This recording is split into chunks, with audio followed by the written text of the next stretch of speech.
Et si je vous disais que tout le monde peut obtenir une augmentation de salaire chaque année, dans cette vidéo, on va parler augmentation de salaire, en se posant la question suivante, quand et comment la demander pour être quasiment certain de l'obtenir.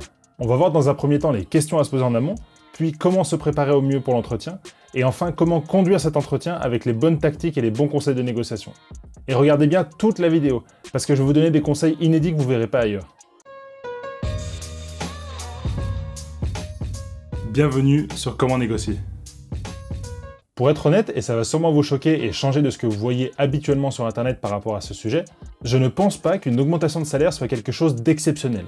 Au contraire, comme chaque année un salarié, il évolue, il apprend, il se développe, il fait les tâches plus rapidement, il prend éventuellement des nouveaux projets, et un salarié qui apporte à son entreprise régulièrement du travail de qualité, voire un petit peu au-delà de son périmètre, doit avoir une augmentation de salaire tous les ans. Et souvent le problème c'est que quand on sort d'école ou quand on commence sur le marché du travail, on est un peu naïf, on pense que notre salaire il est fixe, on pense qu'on doit faire nos preuves et après ça dure pendant des années, et résultat on développe une espèce d'appréhension à demander une augmentation de salaire, alors qu'au final ça s'apprend. Je vais vous détailler dans cette vidéo en 3 étapes tout ce que vous devez faire pour obtenir un oui à votre demande d'augmentation de salaire. Mais avant toute chose, 2 règles d'or. Première règle d'or, demandez dans tous les cas une augmentation de salaire chaque année. Il n'y a strictement rien à perdre. Au pire, on vous dira non, mais on vous expliquera éventuellement les raisons. Au mieux, on vous accordera quelque chose. Et la deuxième règle d'or, c'est confiance et audace.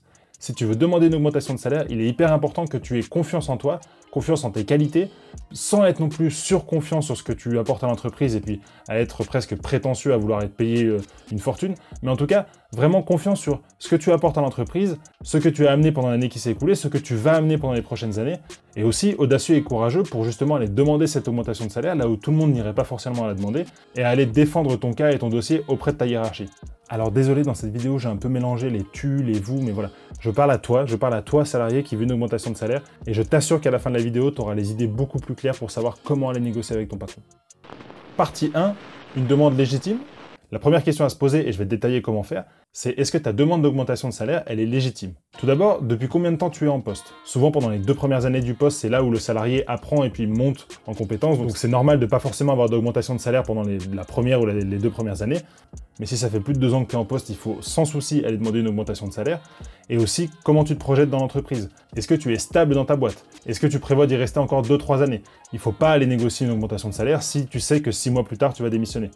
Ensuite, il est important que tu analyses et que tu compares ton salaire d'aujourd'hui. Alors tu peux en parler avec des collègues éventuellement si tu as des bonnes affinités avec eux pour parler de ça, tu peux récolter un peu des informations. Tu peux aussi faire une veille sur le marché, regarder si demain tu partais dans une autre entreprise, quel salaire tu pourrais avoir potentiellement. Éventuellement, tu peux discuter avec des cabinets de recrutement qui peuvent te donner des infos avec ton profil, ton expérience, ta formation et puis tout ce que tu as fait dans ta vie professionnelle, à combien tu peux te situer sur le marché du travail. Tu peux aussi te poser des questions par rapport au secteur, à la taille de l'entreprise, au lieu de l'entreprise. Réfléchis ensuite, depuis combien de temps tu gagnes ce salaire?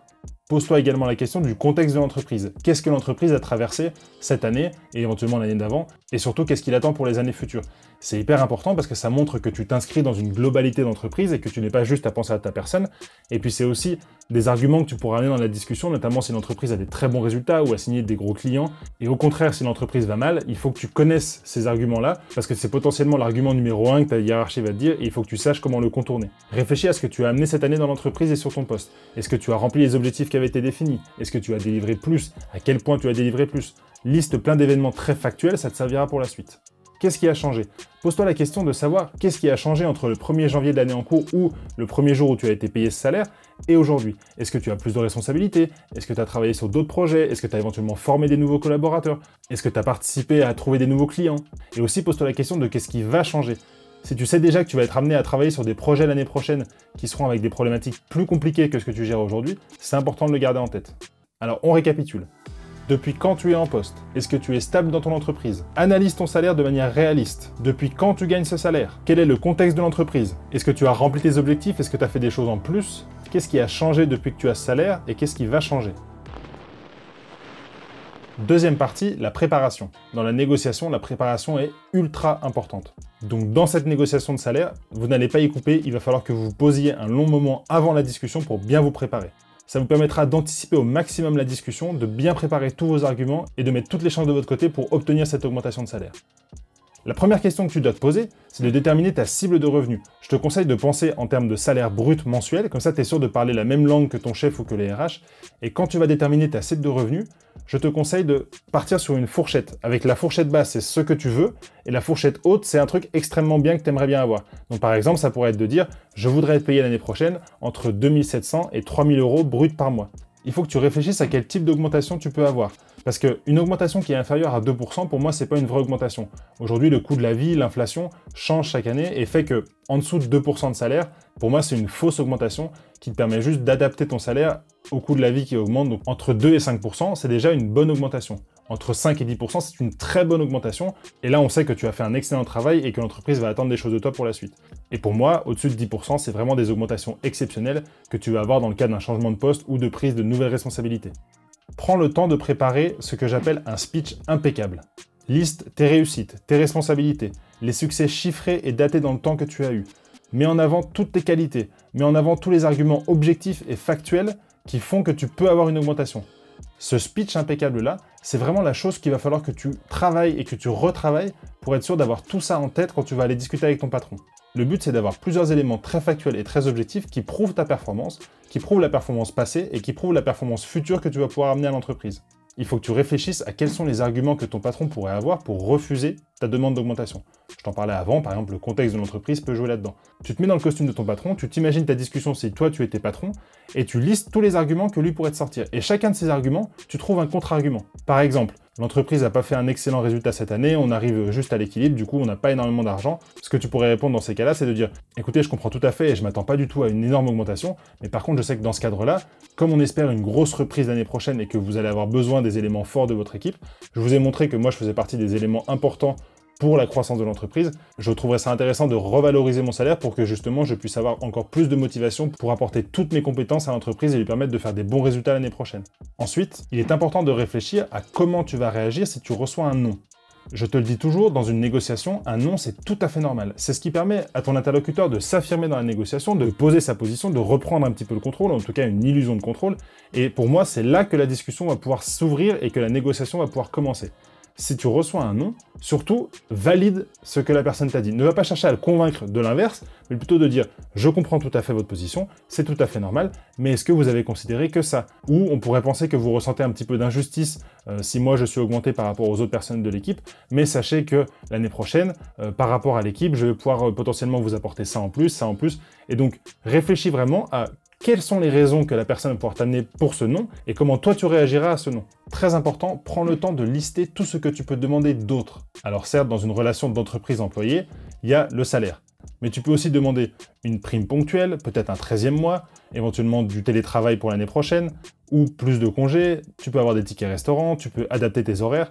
Il y a énormément de choses que tu peux demander, et ça peut amener d'autres arguments dans la négociation si la personne reste bloquée sur le salaire. L'astuce suivante, c'est de choisir le bon moment.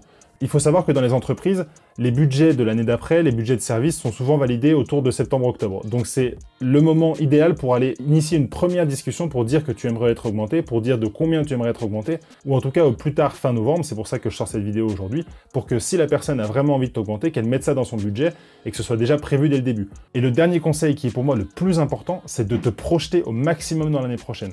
Certes, tu vas souvent avoir cette discussion lors d'un entretien d'évaluation de l'année, donc tu vas beaucoup parler de l'année qui vient de s'écouler, mais je te conseille vraiment dans la discussion de t'imaginer comment va être l'année prochaine, quels vont être les projets, comment tu vas t'organiser, qu'est-ce que tu pourras amener en plus.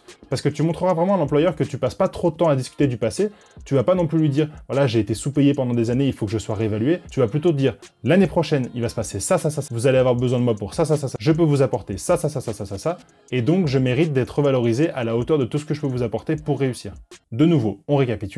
Détermine ta cible de revenus. Comprends les différents types d'augmentation. Prépare ton speech impeccable. Réfléchis aux arguments de ton interlocuteur pour refuser et comment tu peux les anticiper.